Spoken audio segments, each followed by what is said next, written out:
Alright guys, so we are on our 2007 Jeep Wrangler, and I'm getting ready to take this whole instrument bezel out so that I can replace the power window switches and the background lighting for the HVAC controls. And just to give you a better idea, let me block the light. You can see right here where these are the only background icons, I guess, or symbols that you can see. Nothing over here, nothing over here. You can see. And it's a real pain when you're driving at night and it's dark and you're trying to fumble around down here to try to figure out where the controls are at and where you want to put them. The power window switches are the same deal. Now I'm replacing the power window switches for two reasons. One, the auto roll down. Well, one, you can see that there's no lights. These two switches right here's got supposed to have lights in them, and they've been out ever since we've had this Jeep. But the auto roll down, whenever I hit this switch here, window just finished rolling all the way down, and it's staying. The switch is not spring loading back, and what happens there is it trips the thermal breaker in the power window motor. So if you leave it sit there long enough, you'll actually hear the thermal circuit breaker trip, and you can't roll the window up. So I'm replacing it for that and these background lights. I'm just going to put a whole new switch assembly in. And while I got this out, I'm going to go ahead and replace the backlighting with LED. The regular backlighting in this section of the instrument panel are incandescent bulbs. So I'm going to put LEDs in them to fix that problem and make all the background lighting, hopefully make it brighter. So anyway, again, if I block the light, you can see that's the before, and hopefully after I'm done, that whole instrument panel will be lit up properly, as well as the let me block the light here so you can see that there's no lights for the switches for the power windows. Radio's all lit up nice. So, you know, if I block the light there, that's how the instrument panel should look. Should pretty much match the radio. Anyway, it's nighttime. I waited to nighttime to film this segment just to show you how dim the instrument panel actually is. And then in the morning, whenever it's bright out and the sun's up, we're going to start taking this apart, and I'll show you how easy it is to do. Anyway, until then. Alright guys, so we're getting ready to go ahead and take this instrument bezel out of here. And the first thing you want to do is pull your shifter, both your four-wheel drive and your regular shifter back. Put your key in your ignition, pull it back. If you don't want to hear the dinging, let me show you the trick that you can do. So you're not going to be able to turn your key off when your shifter is back out of in drive, so you can have it access. If you just take a screwdriver, stick in there, and then latch the door, the computer will think the door's shut. Just don't forget to open your door before you slam it shut. So what we're going to do, first thing, we're going to take this top plate off, and we're just going to take a little trim tool, get up underneath here. I think one of these are already kind of broke. Unsnap that, bring it up kind of high, and then slide it forward, and then you're done. Yeah, see the little metal, so you should have a little metal tab like this side's got. This one over here is gone, so I really need to get a new one of those. And then this lower one down here, you're just going to put your little tool right in here, and you're going to pull this top one out, and then it will pull right up out of there. Now you've got 4 7mm. So let me get my gun set up here.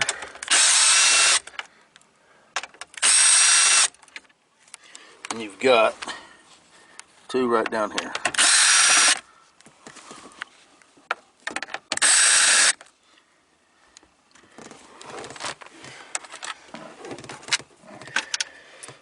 Take those, Put them right there. Now it's just a matter of snapping this off.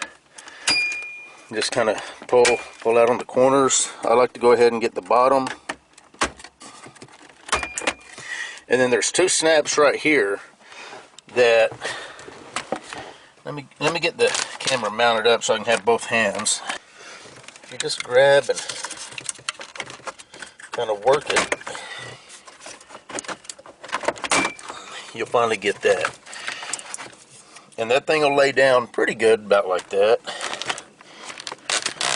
Now let me show you how easy it is to get all this. Now I like to go ahead and take this top connector off. First, there's a little red tab right here.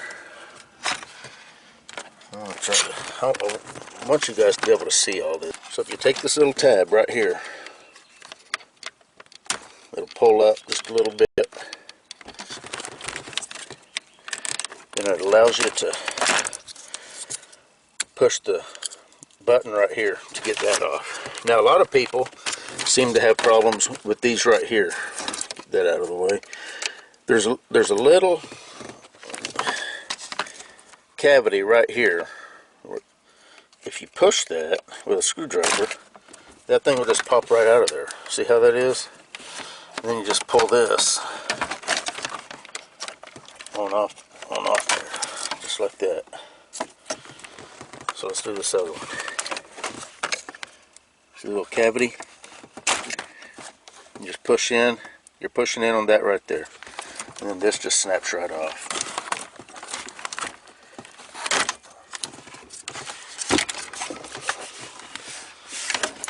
Now, you don't necessarily have to disconnect all this. If all you're doing is replacing either your power window switch or taking your vents out, you could leave it hanging if you needed to. But if you want to replace your HVAC controller or replace the bulbs like we're going to be doing, then it's easier to just have all this stuff out, take it over there to the bench and work on it. Now this connector, you just got a little latch right there you're going to push. This one here has got a similar red little connector that you pull up and you push it.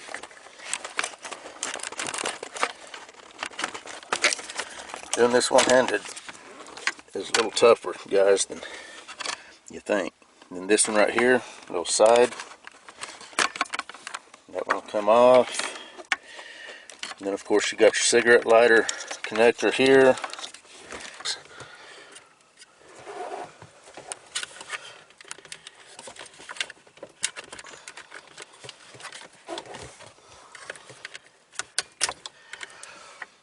Okay, now at this point yours should pop right out of here. Now I added a little USB plug right here, but yours isn't going to have that. This is, I put this on a couple of years back, and now this whole thing is out. So now what you do is you carry it over here to the bench and you can do whatever you need to with it. And what I'm going to do, I'm going to take this out, and I'll go ahead and show you that. We're going to go ahead and put the new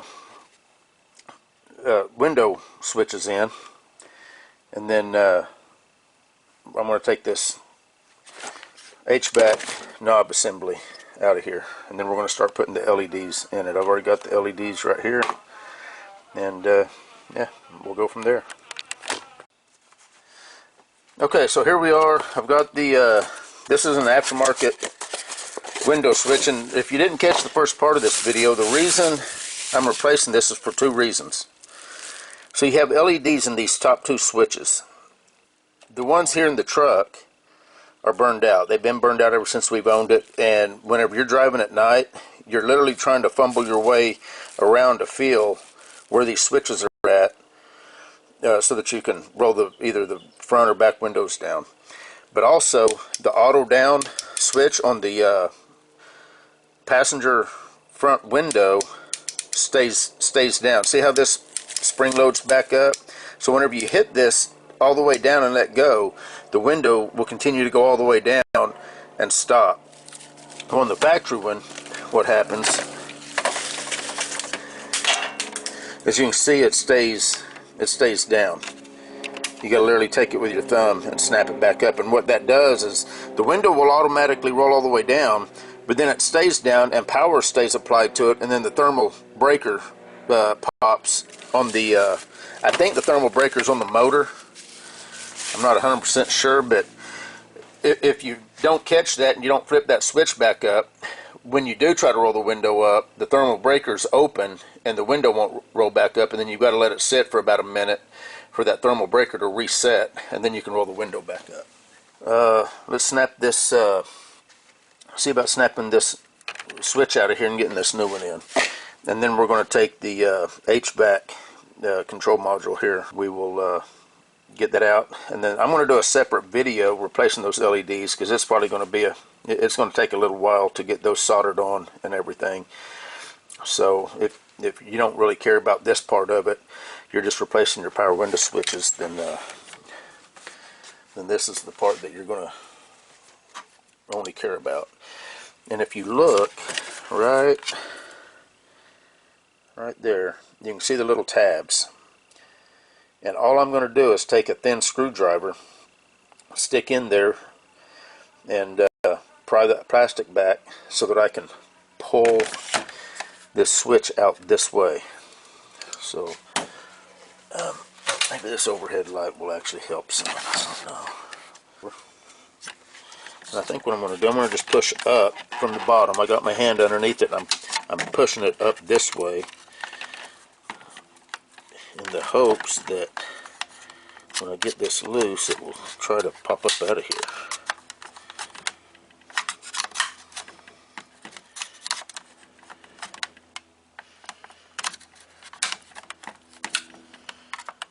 Then I'm going to come over here and try this side.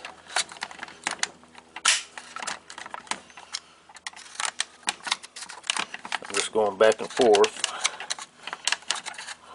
until I finally get some movement out of it. Okay, this side's out. I can see that. So now we just got to get this side.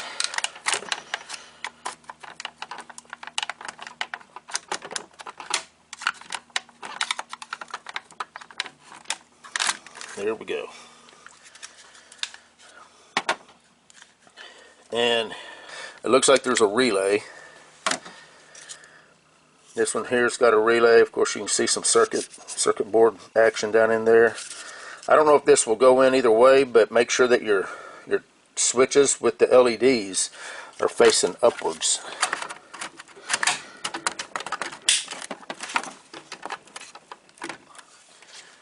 And I think this still needs to go down just a little bit.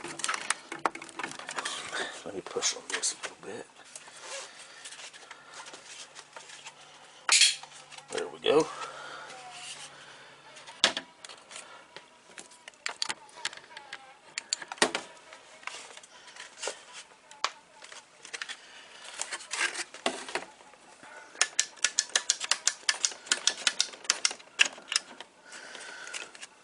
Looks like factory. Hopefully it'll work like factory. Now at this point you can plug it in to make sure it's going to work before you hook all this stuff back up. This is an aftermarket switch, not OEM. It was relatively cheap. I'll put a link. If this works good, then you know, you could go with this one. The factory one's obviously probably going to be the best one, but it's also going to be the most expensive. So, you know, if both of them are on Amazon, I'll put the link to both of them. Then you can pick whichever one you want to go with. Anyway, at this point, I'm going to go ahead and take out this HVAC module and start a separate video replacing the LED backlighting, because the backlighting's not working. Okay, so we're back in the truck, in the Jeep rather, getting ready to put this together. Shifters are pulled back, and it's what I like to do is start toward the bottom. Now again, you're not going to have these two wires here. These were added on for the USB. And all I'm doing is just going down through, and I'm just plugging the lower plugs in first.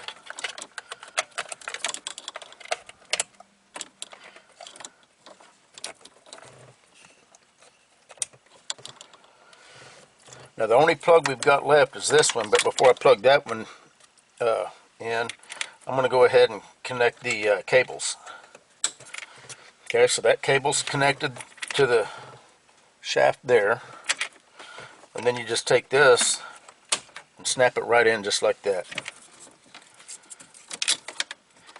And this cable, I believe, works best if it's going underneath this one. So I'm going to snap it in. Hopefully you're able to see that.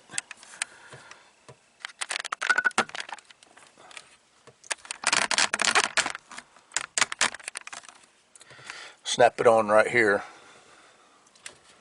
and then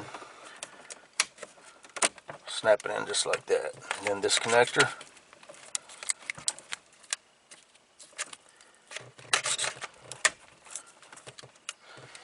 and that's it. Now we're going to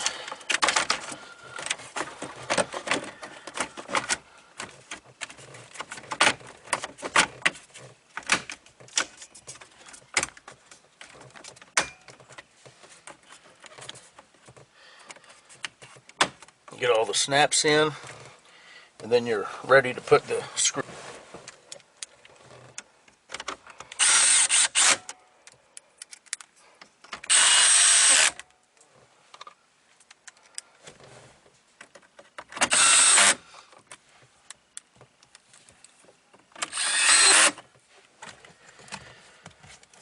Put this lower piece of trim in.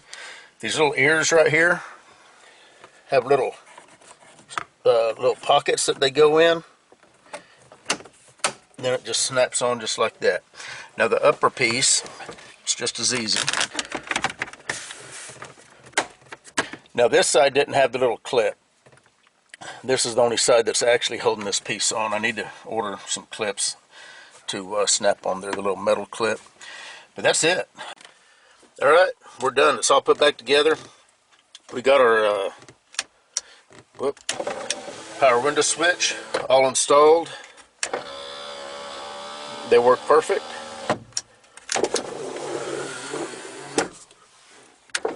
And the lights work.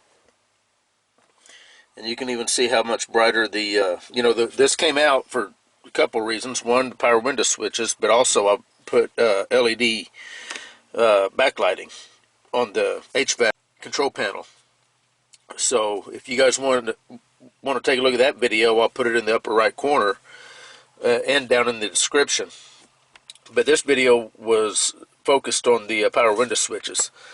It's a pretty common problem that either the LEDs are definitely going to be out, probably on your Jeep if it's more than a few years old, and the auto down may quit working for you. Very easy to replace, relatively cheap switch assembly and everything. But anyway, we're done with this one. Everything's put back together, and everything's looking good. So anyway, you guys take care. We'll see you in the next one.